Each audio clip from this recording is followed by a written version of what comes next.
The studio clock read 5:17 p.m. when Dean Martin walked through the stage door of NBC's Burbank facility 2 hours before taping. No one expected him early. Dean was never early.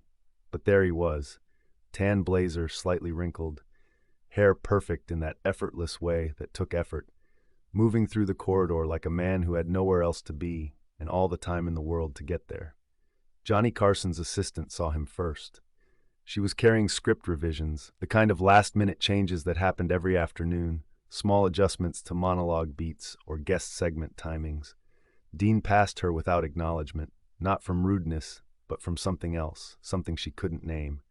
Later, she would tell the other assistants that his eyes looked past things instead of at them. In his dressing room, Johnny was doing what he always did before a show. He sat alone. No music, no television. Just silence and the mental preparation that had become as necessary as breathing. The ritual of becoming the person America would see in 3 hours. He was tying his tie when Fred de Cordova, the show's producer, knocked twice and entered without waiting for permission. "Dean's here," Fred said. Johnny's hands didn't stop moving. The Windsor knot required precision. Early or on time? Early. How early? 2 hours. Johnny's fingers paused, just for a moment, then continued. "He all right?" Fred shrugged, but his shoulders carried weight. "He's Dean." That was supposed to be an answer. In 1975, on television in America, "He's Dean" meant something. It meant cool. It meant untouchable. It meant a man who had been famous so long that fame had become his natural state, like breathing or sleeping.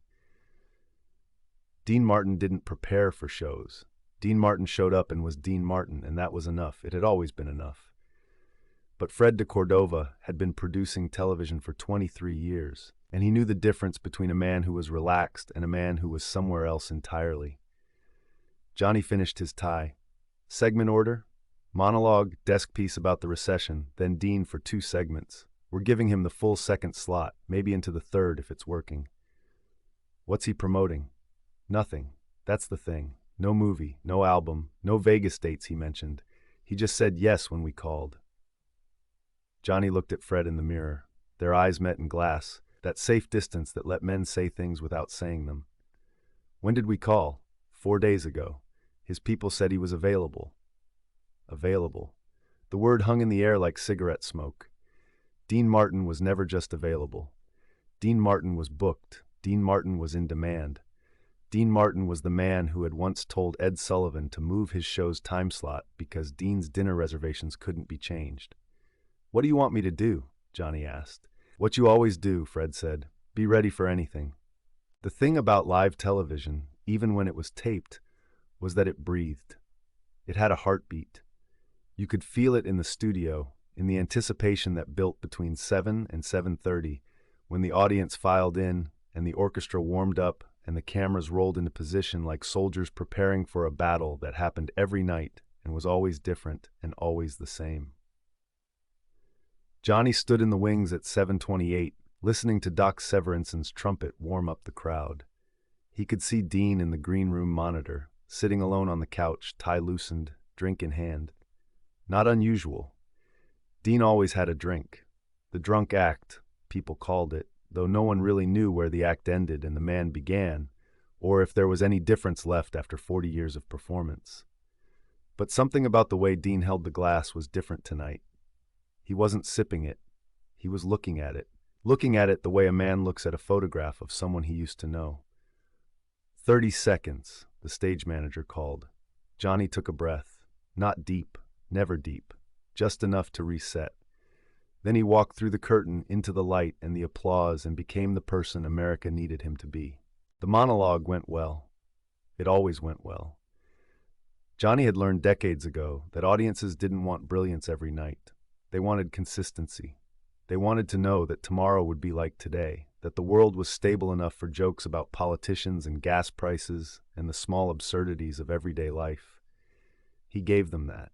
He always gave them that. 17 minutes in, after the desk piece and the first commercial break, Doc's band started playing Everybody Loves Somebody, and Dean Martin walked onto the stage. The audience stood. They always stood for Dean. He waved, that casual half gesture that was more acknowledgement than greeting, and settled into the chair next to Johnny's desk with the ease of a man sitting in his own living room, which, in a way, he was. Dean had been on television so long that every stage was his living room, every audience his guests. Dean Martin, Johnny said, and his voice carried genuine warmth. They had known each other for years. Not friends, exactly. You didn't become friends with Dean Martin. But they had a respect, the kind that developed between men who understood the cost of making it look easy. "Johnny," Dean said, and smiled that smile that had sold 1,000,000 records. "Good to see you. Good to be here. Nice suit." The audience laughed. It was a small joke, barely a joke, just Dean being Dean. But something in his timing was off. Not much, maybe a half second. But Johnny heard it the way a musician hears a note slightly flat. "Thank you," Johnny said. "It's new. Looks expensive." It was. "You can afford it, you're on television." More laughs, easy rhythm. The kind of banter that filled time and let audiences feel like they were watching two guys talk instead of two professionals performing the appearance of conversation. But Dean's eyes weren't quite focused. They were aimed at Johnny, but looking through him, like a camera set to the wrong depth of field. "So what brings you to town?" Johnny asked. The standard question. The setup. Dean paused. Not for comic effect, just paused. "I'm always in town," he said finally. "I live here." "I know, but you're usually in Vegas or—" "Vegas," Dean nodded slowly. "Yeah, Vegas. I was just there." "How was it?" Another pause. Longer this time. Johnny could feel the studio audience shifting, that subtle rustle of people sensing something wrong but not knowing what. Ed McMahon, sitting in his usual spot, leaned forward slightly. Doc Severinsen put down his trumpet. "It was Vegas," Dean said, and smiled, but the smile didn't reach his eyes. Johnny made a decision. He made it in the space between heartbeats, the way he had learned to make all decisions on live television. He pivoted. "You look good," Johnny said. "You been getting sun?" "Little bit. You know me, Johnny. I'm like a lizard. I need heat." "You're from Ohio." "That's why I need heat." The audience laughed and the moment passed, or seemed to pass. But Johnny saw something in Dean's face, a flicker of gratitude maybe, or relief. The acknowledgement that Johnny had seen the crack and smoothed it over, the way professionals do for each other. They talked about golf. They talked about Dean's kids. They talked about a party at Frank's house 6 months ago, the kind of Hollywood story that audiences loved because it confirmed what they suspected about famous people having more interesting lives.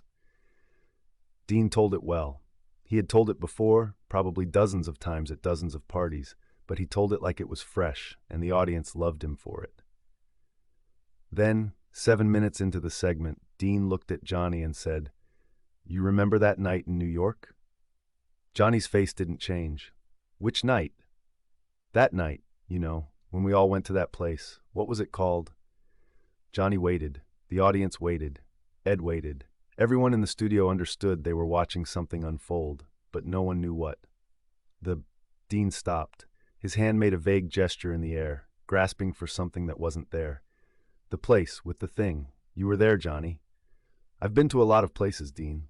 "No, this was." Dean's voice trailed off. He looked down at his hands. When he looked up again, his smile was different. Smaller. More honest. "Hell, I don't remember." The audience laughed nervously, unsure if this was part of the act. Dean was famous for playing drunk, for the lovable confusion that was part of his persona. But this felt different. This felt like something was being revealed that wasn't supposed to be seen. Johnny leaned back in his chair, giving Dean space. "That's all right. I don't remember half the places I've been either." "Yeah, but you're supposed to," Dean said. "You're the smart one." It was a joke, or it was supposed to be a joke, but it landed soft, without edge. Johnny nodded slowly. "We're all getting older, Dean. Some of us faster than others." The studio went quiet. Not silent, but quiet in the way a room gets when everyone is holding their breath without realizing it. Johnny Carson had spent 20 years learning how to fill silence, how to turn dead air into comedy, how to never let a moment lie flat. But he didn't fill this one. He let it breathe. Dean looked directly at him, and for just a moment, the performance fell away. Not dramatically, not in a way that most people would notice, but Johnny noticed. He saw the man beneath the character, the 70-year-old whose son had died in a fighter jet crash 2 years earlier, who had been performing since he was 16, who had spent so many decades being Dean Martin that maybe he had forgotten how to be anyone else. "You want to sing something?" Johnny asked quietly. Dean blinked. "What?" "Sing something. The band's here. Doc's got whatever chart you want." For the first time that night, Dean's smile looked genuine. "You don't want to hear me sing, Johnny. I'm old." "So's Doc. So am I. We're all old. Sing anyway." The audience applauded, uncertain if this was planned, but responding to something they felt more than understood. Dean stood up, moving slower than usual, and walked over to where Doc Severinsen was already conferring with his band. Johnny stayed at his desk, watching. They played That's Amore. Of course they played That's Amore. Dean had been singing it since 1953, had probably sung it 10,000 times in nightclubs and television studios and Vegas showrooms. But tonight, something in his voice was different. Thinner, maybe. More fragile. Like crystal that had been used so many times it had worn down to something almost translucent. The audience sang along with the chorus. They always sang along. Dean smiled and gestured for them to sing louder, playing the generous entertainer, giving them what they came for. But when he came to the bridge, his voice cracked slightly on a high note. Not badly. Not enough to ruin anything. Just enough to show the seams. Johnny watched from his desk. Ed watched from his chair. The cameras captured everything, but understood nothing. That was television's gift and curse. It recorded moments without knowing which ones mattered. When the song ended, Dean took a small bow. The audience gave him a standing ovation, and he waved that same casual wave, walking back to the guest chair with his tie still loosened and his smile still perfect. He sat down heavily, breathing a little harder than he should have been. "Beautiful," Johnny said. "It's a living," Dean replied. They talked for 3 more minutes, light conversation, easy jokes. Dean made fun of Johnny's desk, said it looked like something from a furniture store in Pasadena. Johnny made fun of Dean's tan, said he looked like a leather couch. The audience laughed. Everything was normal. Everything was fine. During the commercial break, while the cameras were off and the audience was stretching and checking their watches, Dean leaned over to Johnny. The microphones weren't live, but Johnny heard him clearly. "Thanks for not pushing," Dean said quietly. Johnny nodded. "Nothing to push." "Yeah." Dean looked at him, and for a second his eyes were clear. Completely clear. "Yeah, there is. But thanks anyway." The floor manager counted down from 5. The cameras came back on. Johnny introduced the next segment, something about a trained dog that could skateboard. Dean stayed for another minute, laughing at the dog, making one more joke about Johnny's suit, then waved goodbye and walked off stage during the next commercial break. Johnny watched him go. The green room monitor showed Dean collecting his jacket, declining the assistant's offer to call his car, saying he'd walk out himself. He moved through the backstage corridor like a ghost passing through walls, there but not quite solid, visible but somehow already gone. The show continued. It always continued. Johnny did another segment, thanked the audience, said good night with the same warmth he said it every night. The cameras stopped recording at 8:47 p.m., 3 minutes under time, which was fine. They'd edit it down anyway, cut the pauses, smooth the transitions, make everything look like it had flowed naturally. In his dressing room afterward, Johnny sat in the same chair where he had tied his tie 3 hours earlier. Fred de Cordova came in without knocking. "That was good," Fred said. "Dean was good." "Yeah." The singing was a nice touch. "Spontaneous?" "Spontaneous," Johnny confirmed. Fred nodded, understanding the things that weren't being said. "He's doing all right, though, right? Dean's doing all right?" Johnny looked at his reflection in the mirror. At 50 years old, he could see his father's face beginning to emerge in his own. Time did that. It erased you slowly while showing you where you came from. "I don't know, Fred. I hope so." "Should we be worried?" "We're always worried. That's television." Fred left without saying anything else. Johnny sat alone in the quiet room, still wearing his suit, still looking like the man who had spent the last hour making 20 million people believe that everything was exactly as it seemed. The truth was more complicated. The truth usually was. Dean Martin had walked onto the stage that night carrying something invisible, something that Johnny had recognized because he carried a version of it himself. The weight of being watched, the exhaustion of always being on. the slow erosion that came from spending decades pretending that performing was as natural as breathing. But television didn't show truth. Television showed what people needed to see. And what they needed to see was Dean Martin being Dean Martin and Johnny Carson being Johnny Carson and everything being fine in the America they visited every night at 11:30. So that's what they saw. The episode aired 3 days later on a Thursday night in October 1975. By then, the editors had smoothed everything over. The pauses were shorter. The moments of confusion were cut or minimized. The song sounded perfect because they had fixed the audio mix and brought Dean's voice forward in the speakers. 12 million people watched. The reviews, the few that mentioned the episode at all, praised Dean's appearance. "Still got it," one critic wrote. "Classic Dean Martin charm," said another. No one mentioned the places where something almost broke through. No one saw the cracks, except the people who were there. The crew who had watched from behind the cameras. Ed McMahon, who had sat 6 feet away and understood everything without needing it explained. Doc Severinsen, who had played 1,000 shows but remembered that particular arrangement of That's Amore as different somehow, though he could never quite articulate why. And Johnny, who went home that night to his empty house in Malibu and sat on his deck watching the ocean and thinking about time and performance and the peculiar cruelty of being good at something that required you to hide yourself while being seen by millions. Dean Martin would appear on The Tonight Show 4 more times over the next 8 years. Each time, he would be charming and funny and exactly what audiences expected. He would make jokes about drinking and singing and getting old, turning his decline into entertainment, making his own dissolution part of the act. And Johnny would sit across from him, asking the right questions, laughing at the right moments, giving Dean the space to be whoever he needed to be that particular night. That was Johnny's gift, not the jokes or the timing or the perfect hair, but the understanding that television was a place where people came to pretend, and the least you could do was let them pretend well. In 1987, Dean Martin retired from performing. He told a reporter that he was tired, that he had done enough shows, sung enough songs, made enough people laugh. He didn't mention that night in 1975, because why would he? It was just another show, another appearance, another Thursday evening in a career made of Thursday evenings. But Johnny remembered it. Years later, after he had retired from The Tonight Show and was living permanently in Malibu, someone asked him in an interview about his most memorable moments. He talked about the big shows, the historic guests, the time a wild animal knocked over his desk, the night he interviewed Bob Hope for 2 full hours. He didn't mention Dean Martin in October 1975, not because it wasn't memorable, but because it was private in a way that mattered. Some moments weren't meant to be explained or analyzed or turned into anecdotes.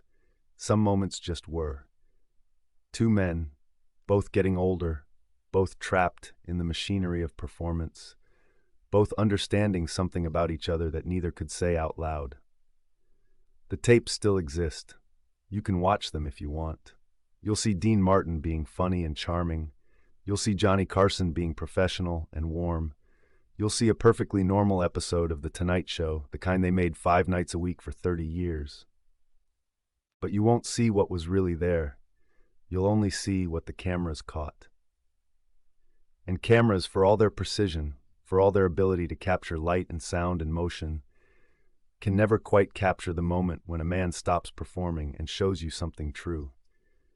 That only exists in the memory of the people who were there, in the space between what was said and what was meant, in the silence after Dean Martin forgot what he was trying to remember, and Johnny Carson chose not to ask. That's where the real show happened, not on television, not in front of millions, but in the small, private moment between 2 men who understood that some things couldn't be fixed with a joke or a song or perfect timing. Some things just had to be witnessed, and then mercifully allowed to pass.